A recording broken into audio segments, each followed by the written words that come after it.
Olá, meus amores, tudo bem?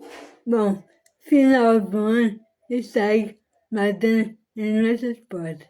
Então, é momento de fazermos uma retrospectiva dos momentos bons que trouxeram sorrisos e os momentos ruins trouxeram aprendizagem para que não cometermos mais os mesmos erros que cometemos.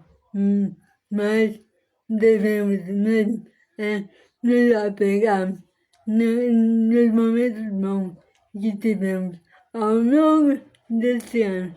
Então, que nós possamos sempre olhar para o lado bom da vida e o ruim deixar de lado, tá bom? Meu amor, faça cada um de vocês uma retrospectiva e deixe aqui nos comentários o que aconteceu de bom na vida de vocês.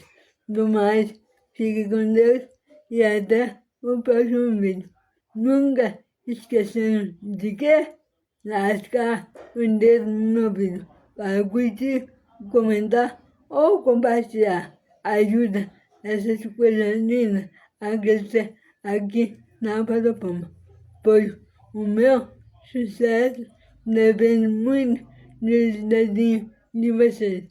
Fique com Deus e até o próximo vídeo. Tchau, beijo, beijo e beijo.